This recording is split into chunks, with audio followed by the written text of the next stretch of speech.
기도하겠습니다. 하나님 아버지 감사합니다. 주님께서 우리들과 함께 하시고 이 자리에 임재하여 주시기에 우리가 이 시간 또한 찬양하며 주님의 말씀을 듣고자 합니다. 하나님 아버지, 이 시간 주님께서 말씀하여 주시고 우리들의 심령에 주님의 말씀으로 변화받는 시간 되게 허락하여 주시옵소서. 모든 시간 주님께서 주장하시고 인도하여 주실 줄로 믿사오며 예수 그리스도의 이름으로 기도드리옵나이다. 아멘. 우리는 모두 고난이 없는 삶을 원하죠. 그래서 말씀 속에서 오늘 고난이 모두 끝날 것입니다 라는 이러한 말씀이 있으면 실제 고난이 사라지지도 않는다 하더라도요, 얼마나 좋을까 하는 그러한 생각을 해보게 됩니다. 근데 오늘 본문은요, 우리들의 바람과는 달리 의인은 부르짖고 환난 속에 있다라고 이야기를 합니다. 이게 무슨 뜻이겠습니까? 이건 믿음이 있다고 해서 고난이 비켜가지 않는다라는 뜻입니다. 하나님은 우리들에게 고난 없는 인생을 약속한 것이 아니라 고난 속에서도 무너지지 않는 믿음을 주시겠다라고 말씀하신 것입니다. 우리는 지금까지 고난은 유익하고 사람을 성장시킨다는 그런 말씀들을 많이 들어왔을 겁니다. 이 말씀이 틀린 말씀은 아닙니다. 근데 오늘 말씀은요, 여기서 끝이 아닙니다. 우리들 중에는 계속해서 고난 속에 있는 분들이 있습니다. 어쩌면 우리 모두가 지금 다 고난 속에 있다라고 말을 해도 과언이 아니겠죠. 질병 속에서 회복이 안 되는 분들도 있고요. 또 기도의 응답이 아직도 늦는 분들도 있습니다. 또 관계 속에서의 상처가 오래가는 분들도 있고요. 경제적인 어려움에 계속해서 몰려가는 분들도 계실 겁니다. 그리고 마음이 지쳐가지고 예배는 드리지만 속이 텅 빈 것 같은 그런 분들도 있겠죠. 이런 분들에게 고난도 의미가 있습니다 라는 말은 크게 다가오지 않을 수 있는 말입니다. 그래서 오늘 우리는 더 깊이 들어가 보고자 합니다. 믿음의 사람은 고난을 어떻게 견디는가? 믿음의 사람은 고난 속에서 무엇을 붙드는가? 믿음의 사람은 어디서 다시 일어나는가? 믿음의 사람은 어떻게 끝까지 주님을 놓치지 않는가? 이 질문에 오늘 우리는 답을 해봐야 할 것이고요. 말씀은 어떻게 답해주고 있는지를 우리가 같이 찾아봐야 할 것입니다. 본문은 먼저 이렇게 말을 합니다. 의인이 부르짖음에 여호와께서 들으시고 그들의 모든 환난에서 건지셨도다. 이 말씀에서 제일 먼저 눈에 들어오는 단어는 부르짖음입니다. 부르짖는다라는 것은 인내와는 반대된 단어죠.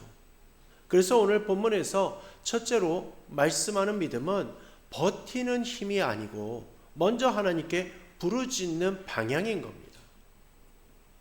믿음은 하나님 없이 이를 악물면서 혼자 참아내는 것이 아니고 눈물을 흘리면서도 주님께로 나아가는 것입니다. 그래서 믿음의 사람과 믿음 없는 사람의 차이는요, 고난이 오느냐 안 오느냐에 있는 것이 아니라는 겁니다. 둘 다 고난을 만나게 되면 아픔을 겪고 흔들리는 것은 똑같습니다. 그런데 고난을 만난 자리에서 차이가 나게 되는데 그 차이가 바로 누구를 향해 부르짖느냐인 겁니다. 세상은 말을 합니다. 버텨라. 강해져라. 아무에게도 약한 모습을 보이지 말아라. 그러나 성경은 말을 합니다. 부르짖으라. 하나님께 살려달라고 소리치며 매달리라. 이것이 믿음인 겁니다. 믿음은 고난 속에서도 하나님을 포기하지 않는 영혼의 방향인 거죠. 오늘 고난을 이야기하고 있는 다윗은요, 교과서적인 말을 하는 것이 아닙니다. 그는 실제로 쫓겼고 실제로 두려움을 느꼈습니다. 그리고 실제로 죽음 가까이까지 갔었죠. 근데 그가 배운 것은 이겁니다. 고난의 한복판에서 하나님께 부르짖는 자는 망하지 않는다. 왜냐하면 여호와께서 들으시기 때문이다. 여기서 우리는 아주 중요한 사실을 붙들어야 합니다. 하나님은 부르짖음을 들으시는 분이시다라는 겁니다. 이 말은 단지 소리를 듣는다라는 뜻이 아니고 외면하지 않으신다라는 뜻입니다. 침묵처럼 보여도 버린 것이 아니고 답이 늦는 것처럼 보여도 관심 없는 것이 아니라는 겁니다. 성도 여러분, 고난 속에서 믿음이 제일 먼저 무너지는 자리는요, 환경이 아닙니다. 해석의 자리에서 가장 먼저 무너지게 됩니다.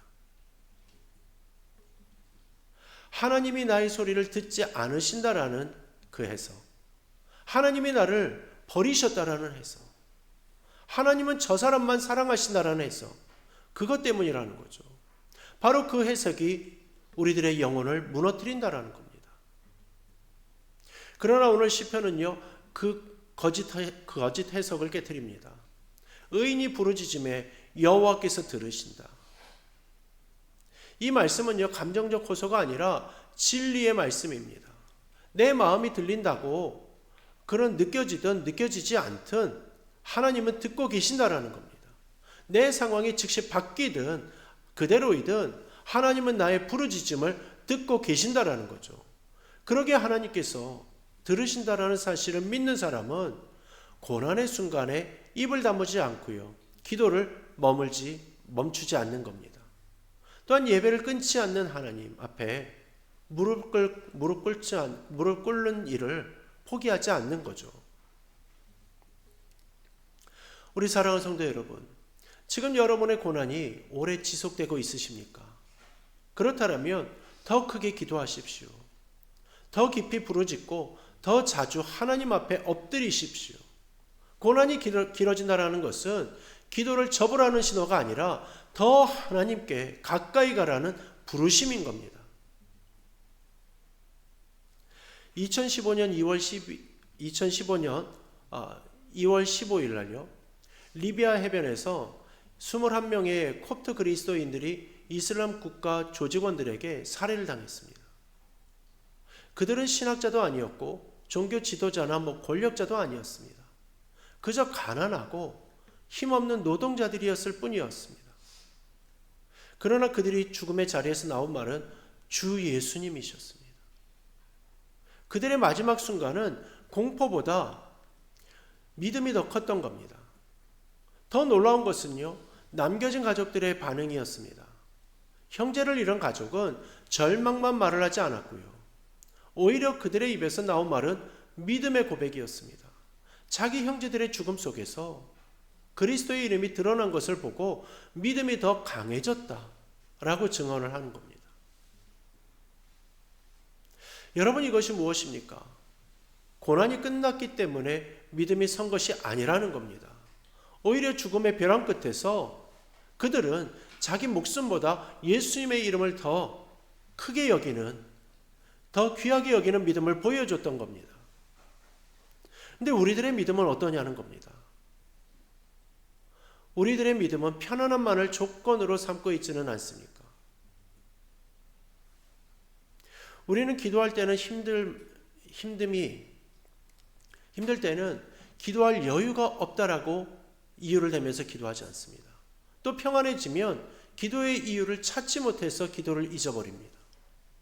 헌신과 순종도요, 고난 중에는 힘들어가지고 못한다라고 하죠. 여유가 생기면 그때 하겠다라고 합니다. 그러나 여유가 생기면 어떻게 합니까? 세상 쾌락에 더 몰입해가지고 주님을 잊어버린다라는 겁니다. 그러나 주님, 오늘 말씀은 우리를 이러한 상태로 두지 않습니다. 오늘 말씀은 묻습니다. 너는 고난이 끝나야만 믿을 것이냐? 아니면 고난 한복판에서도 주님을 붙들 것이냐? 너는 형편이 좋아질 때만 찬송할 것이냐? 아니면 눈물 속에서도 주의 이름을 부를 것이냐? 너는 응답이 보여야만 순종할 것이냐? 아니면 보이지 않아도 말씀 때문에 걸어갈 것이냐? 성도 여러분, 교회는 편안한 사람들의 모임이 아니고요, 고난 없는 사람들만의 공동체가 아닙니다. 교회는 고난 속에서도 하나님을 놓지 않는 사람들의 증언입니다. 그러기에 교회는 상처가 없어서 모이는 것이 아니라 상처 입은 채로도 예배하러 나오는 사람들의 자리인 거고요, 문제가 끝난 사람들이 오는 것이 아니라 문제가 끝나지 않았는데도 주님이 계시기 때문에 나오는 자리인 겁니다. 그러기에 오늘 우리가 이 자리에 앉아있다는 것 자체가 매우 중요하고 작은 일이 아닌 겁니다. 눈물 많은 한 주를 보내고도 무거운 몸을 이끌고도요.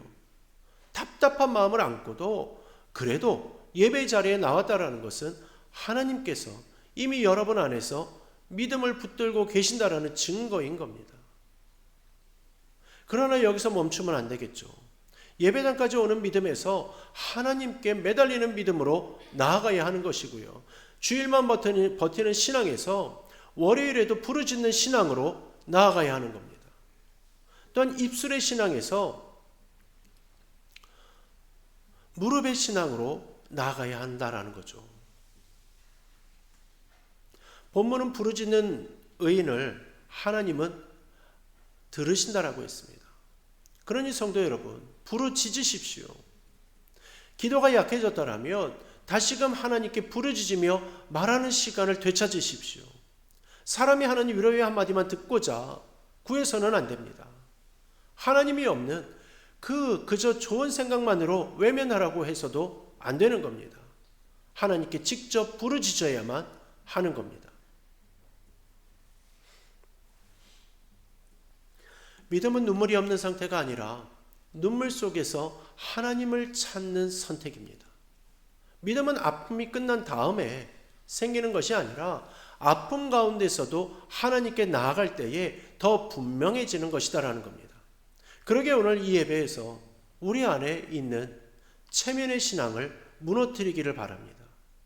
고상한 척하는 신앙, 속으로는 무너지면서도 겉으로는 버티는 종교성을 무너뜨리기를 바랍니다. 그리고 다윗처럼 살아계신 하나님께 진짜로 부르짖는 신앙을 회복하시기를 바랍니다. 그럴 때 우리들의 믿음은 고난 속에서도 흔들리지 않게 될 줄로 믿습니다. 본문은 계속해서 이렇게 말을 합니다. 그들의 모든 환난에서 건지셨도다.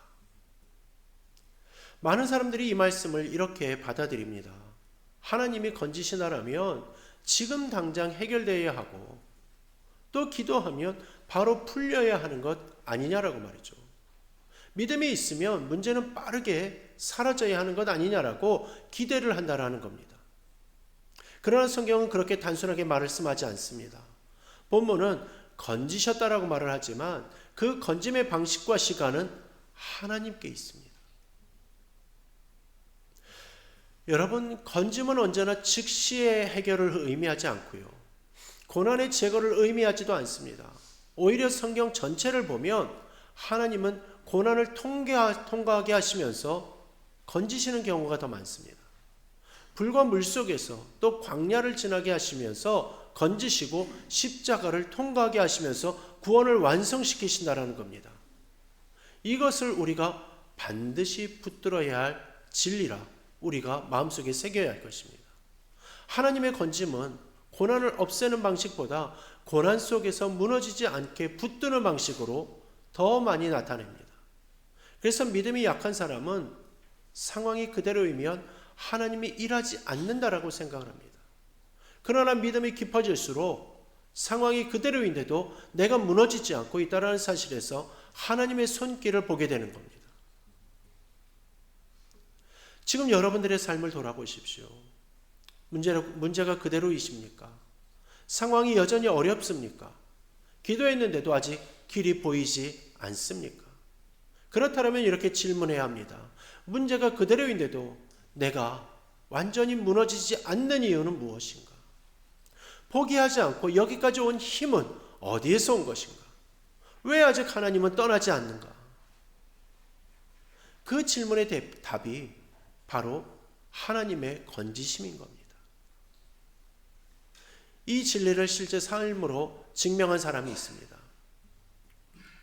1967년 존 에릭슨 타다는요, 다이빙 사고로 목 아래가 전신마비의 환자가 되었습니다.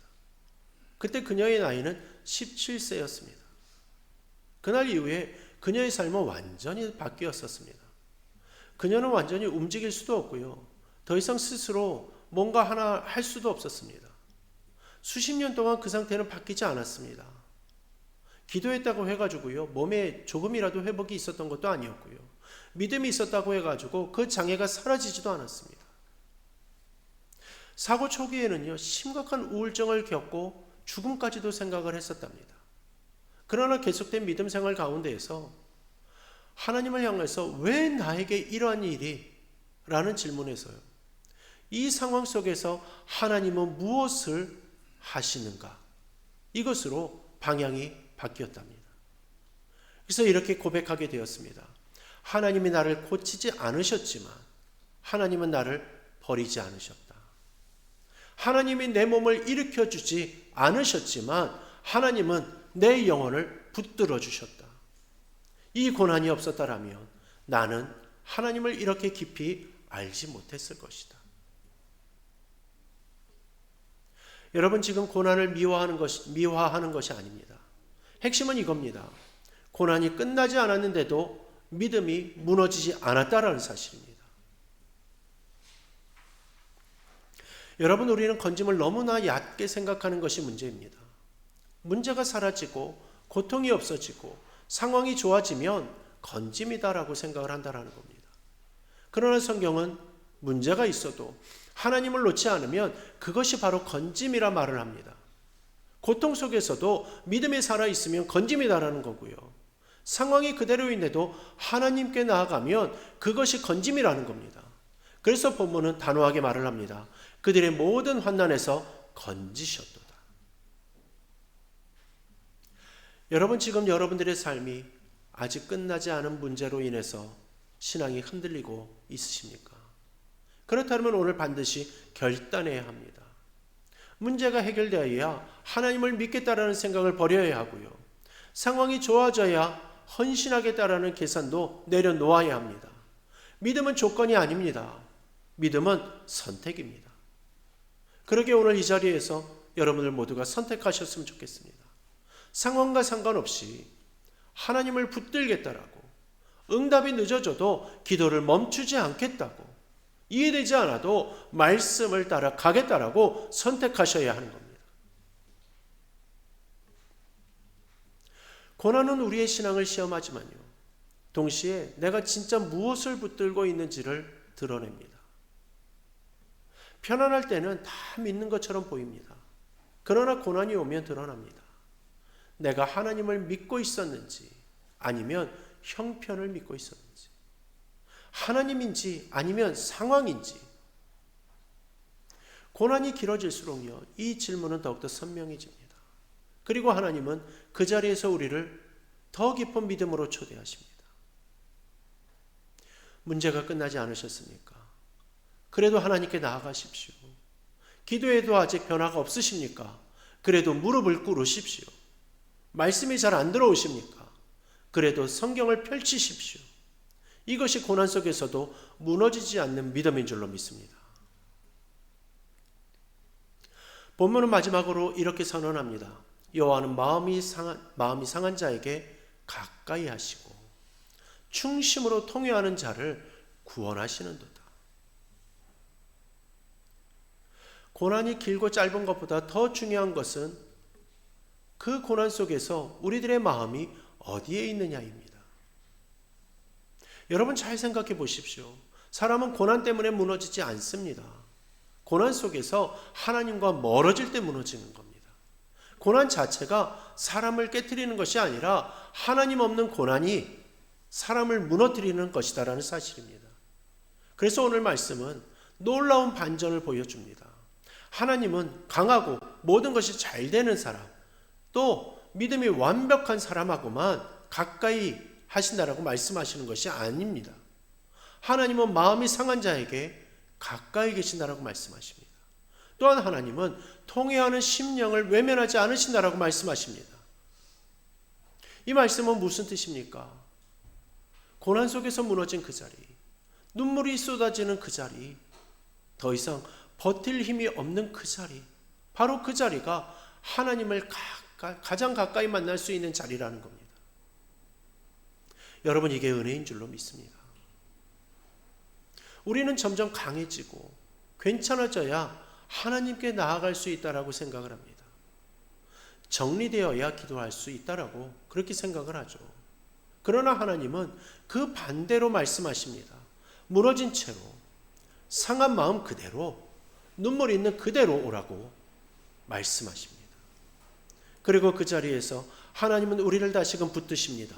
그래서 믿음은 강한 사람의 전유물이 아니고 무너진 사람이 붙드는 마지막 줄인 겁니다. 이 사실을 몸으로 살아낸 사람들이 있습니다.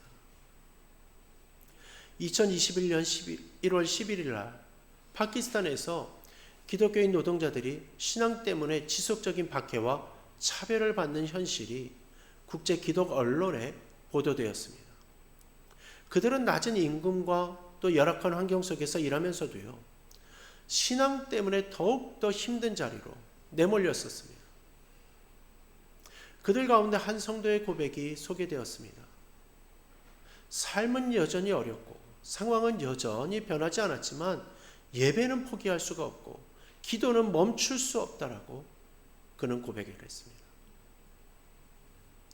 여러분, 이것이 무엇입니까? 상황은 바뀌지 않았고 고난은 끝나지 않았습니다. 그러나 믿음은 무너지지 않았다라는 겁니다. 왜 그렇겠습니까? 그들의 마음이 하나님을 향하여 있었기 때문입니다. 이제 우리의 신앙을 점검하기를 원합니다. 고난 속에서 무엇을 놓치고 있으십니까? 기도가 줄어들으셨습니까? 말씀을 보고 듣는 시간이 사라졌습니까? 예배는 드리지만 하나님과의 실제적인 교제가 끊어졌습니까? 고난 때문에 예수님과 더 멀어지고 있으십니까? 오늘 이 자리에서 반드시 방향을 바꾸셔야 합니다. 아침에 눈을 뜨면 가장 먼저 하나님께 기도하십시오. 말씀 한 구절이라도 붙들고 하루를 시작하십시오. 출근하기 전에 단 몇 번이라도 하나님 앞에 서십시오. 하루 종 틈이 날 때마다 하나님의 이름을 부르십시오. 잠들기 전에 하나님께 기도를 올려드리십시오. 여러분, 기도는 선택이 아니라 생명입니다. 그러기에 기도가 끊어지면 마음이 약해지고 기도가 사라지면, 기도가 살아나면 다시금 믿음은 살아나게 되어 있습니다. 그리고 말씀을 회복하셔야 합니다. 성경을 다시 펼치고 읽히지 않아도 읽으셔야 합니다. 또한 이해되지 않아도 계속해서 읽으셔야 합니다. 말씀이 마음에 들어올 때까지 멈추지 마십시오. 하루에 한 장이라도 좋고 짧은 구절이라도 좋습니다. 반드시 말씀 앞에 서십시오. 말씀 없이 믿음은 자라지 않습니다. 기도 없이 믿음은 유지되지 않습니다. 고난은 우리를 시험하지만 기도와 말씀은 우리를 살립니다. 그러기에 오늘 결단하십시오. 나는 상황을 보면서 살지 않겠습니다. 나는 감정을 따라 살지 않겠습니다. 나는 하나님을 붙들고 살겠습니다. 하나님은 지금도 상한 마음 가까이에 계시며 여러분들이 돌아오기만 기다리고 계십니다. 이제 말씀을 맺고자 합니다. 고난은 끝나지 않을 수 있습니다. 그 가운데에서 믿음은 무너지지 않아야 합니다. 그리고 무너지지 않을 수 있습니다. 왜냐하면 하나님이 우리를 붙들고 계시기 때문입니다. 그러니 오늘 결단하십시오. 우리가 기도로 또 말씀으로 그리고 하나님께로 돌아갈 때에 우리들의 삶은 환난 가운데서도 은혜 누리며 굳건한 믿음 위에서 주님께 영광 올려드리는 삶을 살게 될 줄로 믿습니다. 이러한 믿음의 삶을 사는 우리 모든 성도들 되시기를 주님의 이름으로 축원합니다. 이제 들은 말씀을 우리들의 삶으로 응답하는 자리로 나아가길 원합니다. 고난 속에서도 무너지지 않는 믿음으로 살기를 원합니다. 무너졌던 기도를 다시금 세우기를 원합니다. 놓아버렸던 말씀을 다시금 붙들기를 원합니다. 각자의 자리에서 하나님 앞에 나아가 기도하시겠습니다.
살아계신 하나님 아버지, 고난 속에서도 우리를 붙드시는 은혜에 감사드립니다. 우리가 상황을 바라보다가 믿음이 흔들렸던 것을 돌아봅니다. 기도를 놓고 말씀을 멀리 했던 우리들의 모습을 회개합니다. 이 시간 다시 하나님께로 돌아갑니다. 무너진 기도를 세워주시고 식어진 말씀을 다시 살려주시옵소서. 고난이 끝나지 않아도 믿음이 무너지지 않도록 우리를 붙들어 주옵소서. 끝까지 주님을 붙드는 삶을 살게 하여 주실 줄 믿사옵고 예수 그리스도의 이름으로 기도드리옵나이다.